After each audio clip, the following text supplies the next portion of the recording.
Nighttime workers of Reddit, what's the freakiest stuff you've seen on the job? Train inspector here, walking a train in the middle of the night, pitch black, come up to a freight car that had 4 hobos sitting in it, just staring at me. Dudes never said a word, just watched me. I eased by them, and kept going, but couldn't get past the feeling of them behind me for a good while. I used to work nights in a hospital setting. At one point, I was taking the city bus to work. There was a lady who got off the bus and left her baby. Her baby? The bus driver pulled the bus over and tried to find her, but it was nighttime and he couldn't find her. He called the police. Before the police got there, the woman came running back, realizing that she had forgotten something. My boss did not believe me when I told her why I was late. I worked at an all-night diner while I was in college. One night at about 2 in the morning, a 4-year-old boy wandered in and said he was there to get some food for him and his little sister because they were hungry. When the manager asked where his parents were, he said they were sleeping at home, and that they slept a lot, and yelled at him and his sister to be quiet a lot. Turns out he lived at an apartment complex adjacent to the diner, and the parents were heroin addicts. It was heartbreaking. I worked nights at a dog kennel. During the night we'd just walk the dogs around the parking lot so they could go to the bathroom. The parking lot was surrounded by a wooded area on most sides. There was a stray cat colony living in the woods behind the parking lot. Every time I'd walk a dog through the parking lot, the cats would sprint away and hide in the woods. They did not like the dogs at all. They were terrified of them. One night I'm walking a dog and I see the cats, but this time they're sprinting out of the woods toward me. All the cats just kind of gather in the middle of the parking lot, completely ignoring the barking dog I had. It definitely freaked me out. What was out in the woods that scared the cats out so much that they came running towards me and a dog they were usually terrified of? It was probably just a few coyotes or something, but it felt really creepy wondering what was scaring the cats so badly just out of view in the woods. Worked third shift stocking shelves in a grocery store. Every couple of nights, a sweet little old lady would come in to buy vanilla extract to make sugar cookies for her grandkids and the neighbors. A few weeks go by and I'm outside on a smoke break. I see our sweet grandma in her car, chugging vanilla extract. She was drinking it to get drunk and hide her alcoholism from her family. Years after that, I worked in a bar as a karaoke host. There was a hotel next door to the bar where some of the less fortunate people in town stayed. One of the hotel guests was a regular in the bar. This dude, his GF, and I did a shot to celebrate him finding a good job and getting accepted to a trailer park. He goes next door to get a snack and says he'll be right back. 30 minutes later we see flashing lights outside. He got a snack of heroin, passed out in the parking lot next to his car, and had his head run over by another guest pulling into the adjacent parking spot. It bore a similarity to a watermelon at a Gallagher show, post-finale. I'll never unsee that. I'm a nurse and have specialized in geriatrics for over 20 years. Every nursing home I have worked in was haunted. So many staff members have scary ghost stories, but when I work night shift with them nothing ever happens. Pisses me off as I don't believe in anything supernatural but desperately want to. The freakiest thing I have witnessed was about a year ago. We had a new admit on hospice who was coming in to die within the next week or so. The problem was the family couldn't accept it. They still had her as a full code on hospice. I didn't even think that was possible, but it is. My director assured me that the code status would be changed before death, but the family would never agree to it. The patient was a 92-year-old woman who weighed around 80 pounds and had not been alert in about a week. No food and only water from ice chips.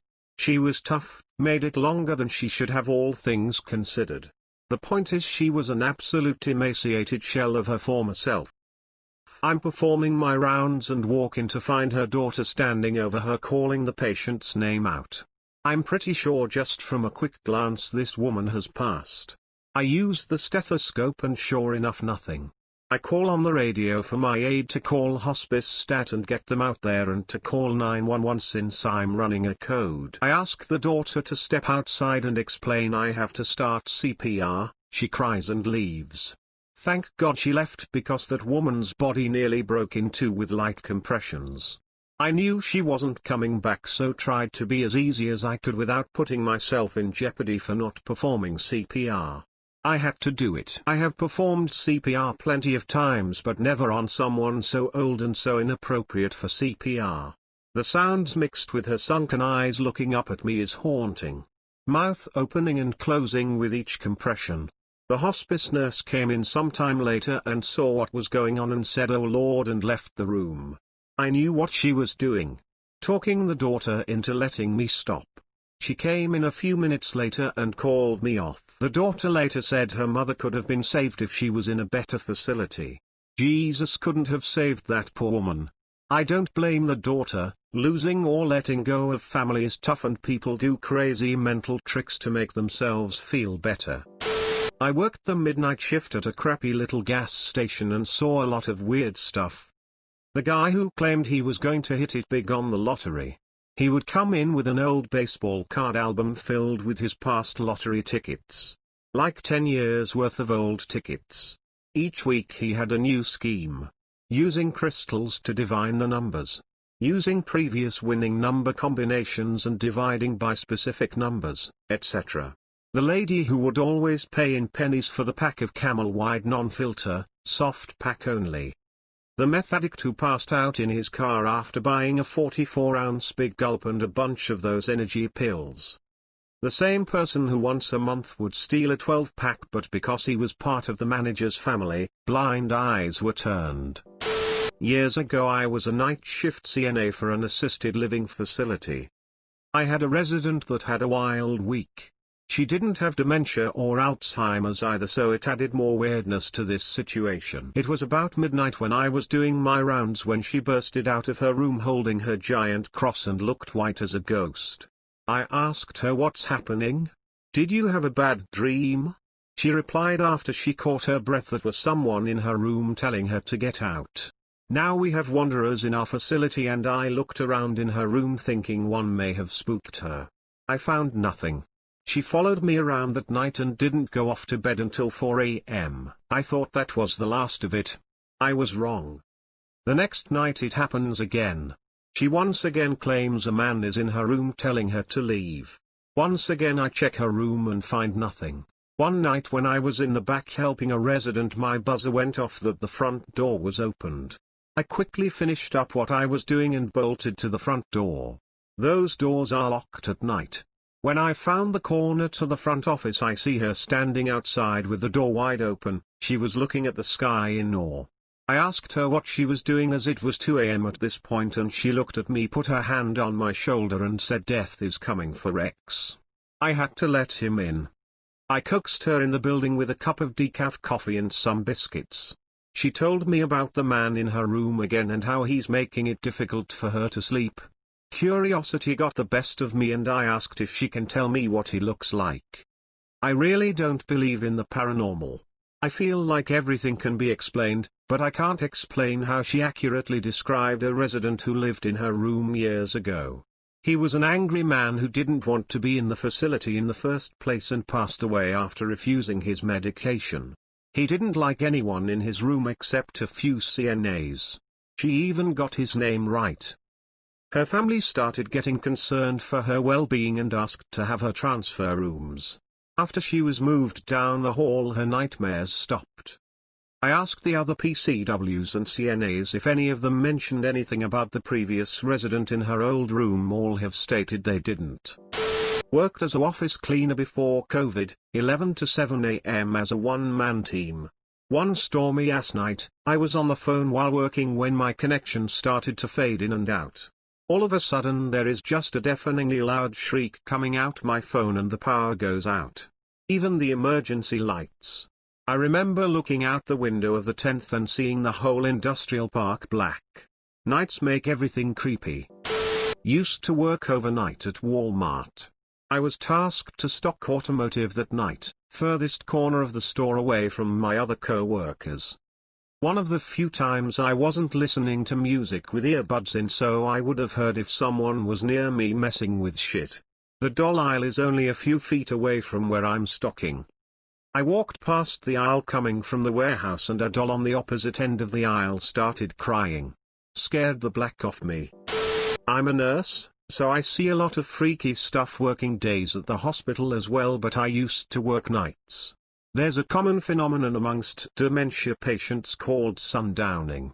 A dementia patient can be sweet and innocent all day, but once night falls they do a complete 180 and become agitated and often hostile.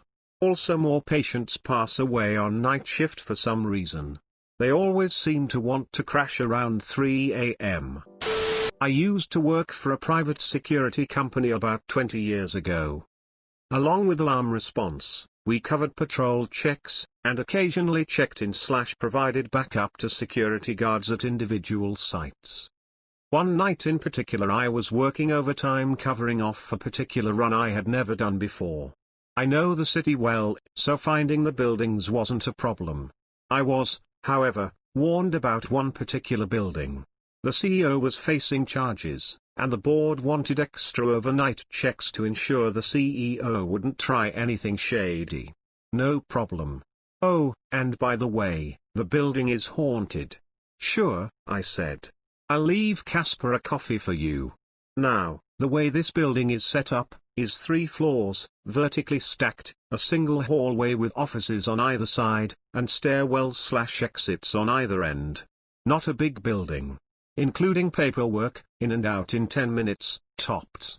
The first time I was walking the top floor back towards the front stairwell, I was shining my flashlight into various offices, noticing the ornate woodwork on the exquisitely done wood paneling, and paintings of old men I didn't recognize. And about 3/4 of the way through the hallway I heard it. A chair being dragged across the carpet. I was alone in the building. I had just walked through all of it. I turned around and shone my flashlight on a chair now placed in the exact middle of the hallway, where I had walked 5 seconds prior. Had the chair been in that spot when I passed, I would have walked through it. With the hair standing up on the back of my neck I checked the nearby offices, then put the chair back against the wall beside the end table, just outside the office door where it had previously been. I went downstairs to do the paperwork and heard the shuffling upstairs again. Went to the landing on the stairs where I could see the hallway with my eyes at floor level, and saw the chair back in the middle of the hallway. Thanks for watching. Have a nice day.